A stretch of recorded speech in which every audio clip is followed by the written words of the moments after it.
자, 안녕하세요. 개발자라고 하면 뭔가 다들 보면은 맥북을 사용하고 있는 것처럼 보입니다. 맥북에 어떤 특별한 점이 있길래 다들 코딩한다는 사람들은 맥북을 쓸까 싶죠. 그래서 정말 개발자들은 맥북을 많이 쓰는지 제가 검색을 해봤습니다. 정작 확인해보니까 윈도우즈의 사용 비율이 훨씬 높습니다. 좀 의외죠? 좀 뭔가 우리에게는 좀 알게 모르게 전문적인 작업을 하는 사람들은 뭔가 맥북을 쓰고 있을 것 같다. 그런 인식이 좀 있는 것 같습니다. 하지만 이렇게 확인을 해보니까 꼭 그렇지만도 않음이 이렇게 확인이 되고, 또 제 개인적인 경험으로도 다른 분야는 모르겠지만 적어도 이 개발 분야, 즉 코딩하는 데 있어서는 꼭 맥이어야만 한다라는 그런 이유가 그리 많지 않음을 저 개인적으로 경험을 했습니다. 자, 그러니까 여러분 맥북 안 사셔도 괜찮습니다. 영상 봐주셔서 감사합니다. 라고 하고 영상을 끝내버린다면 아마 이 영상 보시는 분들이 원하는 바가 아닐 거라고 생각합니다. 사실 뭔가를 우리가 산다고 할 때, 특히 맥북처럼 비교적 고가의 제품을 살 때에는 이 큰 돈을 쓰는데 타당한 이유를 찾게 되죠. 그냥 단지 이쁘다, 아니면 뭐 인테리어 소품으로 쓰고 싶다와 같은 이런 종류의 좀 이유로는 좀 뭔가 사치 부리는 것 같고 죄 짓는 것 같은 느낌까지 들기도 하죠. 그래서 뭔가 나는 코딩을 하려고 사는 거다. 맥북은 코딩과 같은 이런 전문적인 이런 작업을 하는데 제격이기 때문에, 그러기 때문에 사는 거다. 이런 큰 돈을 쓰는 데 있어서 정당성을 부여해 줄 만한 이런 이유들을 우리가 찾게 됩니다. 자, 그래서 제가 이 영상에서 코딩을 염두에 두고 맥북을 생각하시는 분들께 맥북 구매에 도움이 될 수 있을 만한 이유들을 만들어 드리고자 합니다. 사실 코딩에 있어서 차이가 전혀 없는 것은 아닙니다. 코딩을 한다고 하면 막 암호 같은 문자들을 타이핑해서 입력을 해야 되는데요. 이 작업이 우리가 일반적으로 문서 편집을 할 때 타이핑을 하는 것과는 조금 차이가 있습니다. 자, 얼핏 봤을 때 문자들을 타이핑한다는 점에서는 비슷해 보이지만 그 입력하게 되는 내용이 일반적인 그냥 글이 아니라 컴퓨터에게 명령을 내리고자 하는 코드들을 입력하게 되는 것이기 때문에 입력하는 과정에서 신경 써야 될 내용들이 상당히 차이가 만들어지게 됩니다. 이런 코드를 입력하는데 좀 더 수월하게, 좀 더 효율적으로 입력을 할 수 있도록 도와주는 그런 코딩 프로그램들이 존재합니다. 다양한 코딩용 소프트웨어들이 존재하는데요. 대표적으로는 VS 코드나 인텔리제이와 같은 이름을 가진 소프트웨어들이 존재를 하고요. 웬만해서 이들 소프트웨어들은 윈도우즈 그리고 맥 OS를 동시에 지원을 하는 것이 보통입니다. 그런데 그중 간혹 한쪽 OS만을 지원하는 소프트웨어도 존재하는데요. 대표적인 것이 엑스코드라는 것이 있습니다. 이 엑스코드는 맥 OS나 아이폰용 앱을 만들 때 사용되는 코딩 소프트웨어인데요. 자, 그렇기 때문에 내가 아이폰용 앱을 만들고 싶다라고 한다면 선택의 여지 없이 맥북과 같은 애플 컴퓨터를 사용해야 됩니다. 자, 이 이유 하나만으로도 맥북을 사는데 충분한 이유가 만들어지죠. 아이폰용 앱 만들 거 아니라고요? 알겠습니다. 자, 그럼 또 다른 이유를 또 살펴보도록 하죠. 컴퓨터를 사용함에 있어서 컴퓨터를 조작하는 환경에는 크게 두 가지가 있는데요. GUI 그리고 CLI라고 불리우는 환경이 있습니다. GUI는 화면의 그래픽 형태로 표시되는 버튼이나 입력 박스 등을 마우스를 해당 요소로 이동해서 조작하는 그런 방식의 조작 방식을 뜻하고요. CLI는 명령어를 입력해서 컴퓨터를 조작하는 방식을 말합니다. 막 검은 화면에 녹색 글씨 나오고 뭔가 해커가 되는 것 같은 느낌의 화면을 통해서 컴퓨터에게 명령을 내려서 컴퓨터를 이용하게 되는 방식입니다. GUI 방식의 환경에서 이 앱을 구동하고자 한다면 이런 알록달록한 앱 아이콘 목록에서 실행하고자 하는 앱을 더블 클릭하는 방식으로 사용을 할 수 있는 반면에, CLI 방식의 환경에서는 이런 검은 화면에다가 명령어를 입력해서 실행하고자 하는 앱의 이름을 타이핑해서 이렇게 앱을 사용하게 되는, 좀 뭔가 비교적 GUI에 비교해서 불편해 보이는 방식으로 이용하는 환경입니다.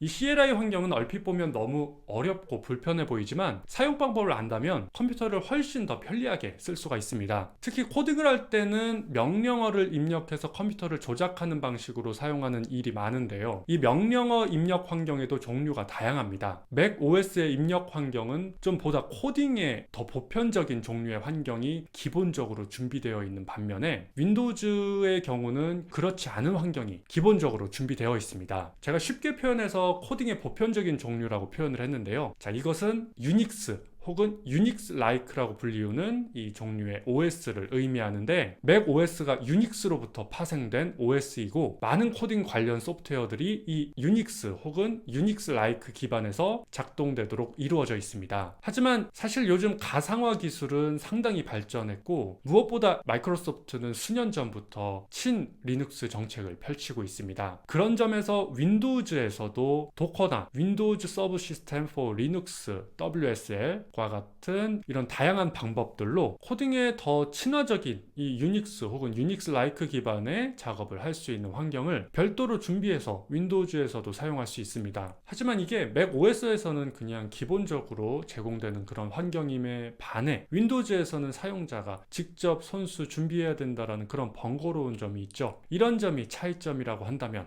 차이점일 수 있겠습니다. 자, 그리고 또 한 가지, 맥 OS에서 디스플레이 표현 방식이 윈도우즈와 좀 구별되는 차이점이 있습니다. 디스플레이의 스케일을 조절하면서 생기는 차이점인데요. 고해상도 디스플레이들이 요즘 등장을 하면서 이 고해상도에 맞게 이 화면상의 텍스트나 UI 등의 이 스케일, 그 비율을, 크기를 조정해야 된다는 그런 점이 있는데요. 이것의 처리에 있어서 윈도우즈보다 맥 OS에서 좀 더 나은 방식으로 처리를 해줍니다. 그래서 결과적으로 안정적인 시각 효과를 만들어주죠. 특히 이 부분에서 맥 OS에서는 스케일을 조절할 때 화면을 구성하는 각각의 요소들의 스케일이 따로 조절되는 것이 아니라 전체 스크린이 리사이즈 되는 것 같은 그런 방식으로 전체 화면이 조절돼서 어떤 스케일로 변경을 하던 동일한 비율의 UI를 경험할 수 있게 해주는데요. 윈도우즈의 경우는 UI들마다 제각각 변형이 이루어진다는 그런 특징이 있습니다. 그래서 윈도우즈 같은 경우는 스케일을 조절하게 되면은 구성 요소들이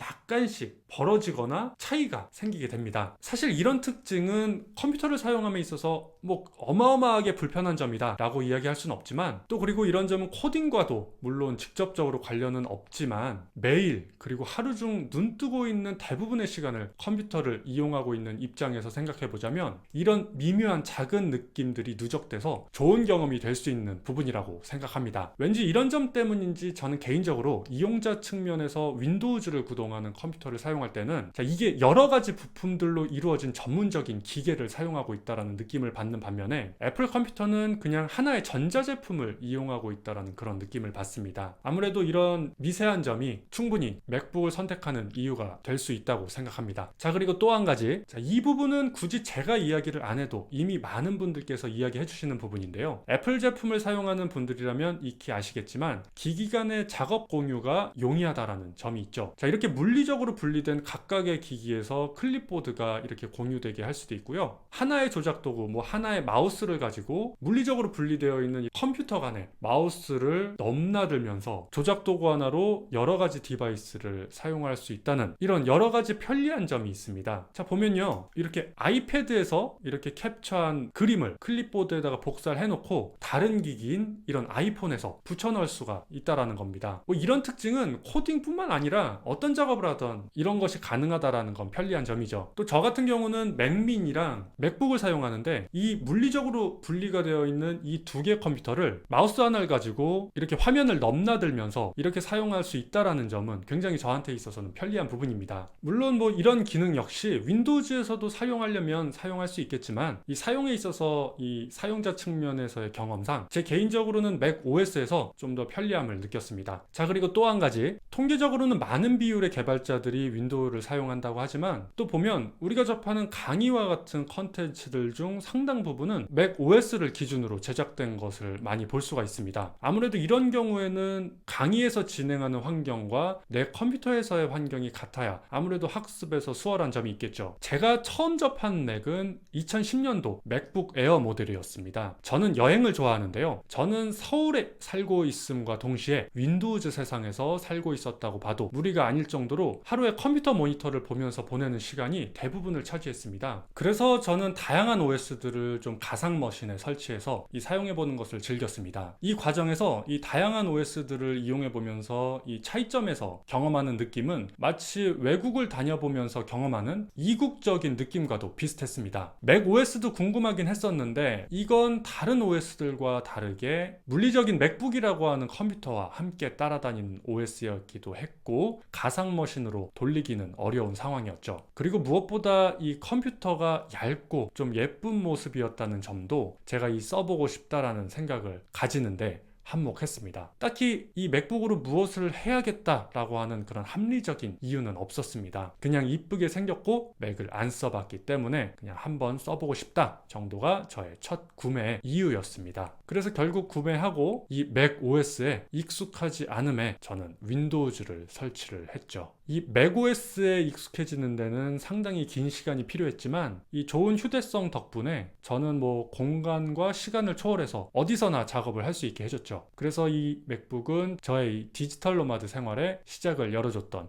굉장히 상징적인 컴퓨터입니다. 저 개인적으로는 맥북 구매는 사실 어떤 합리적인 이유를 가지는 용도가 없다고 하더라도 그냥 경험해보는 것만으로도 구입의 가치는 컸습니다. 코딩과 관련해서 종합적으로 볼 때 코딩에 있어서는 꼭 맥이어야 한다라는 이유가 웬만해선 없지만 그 이외에 다양한 이유들로 구매해볼 만하다라고 생각합니다. 특히 서비스를 만들어가는 입장의 개발자 혹은 개발자 지망생 분들이라면 아무래도 다양한 사용자 경험을 겪어보는 것 또한 큰 공부가 되기도 한다라는 점에서 새로운 경험을 해본다는 건 여러모로 좋다고 생각합니다. 영상 봐주셔서 감사합니다.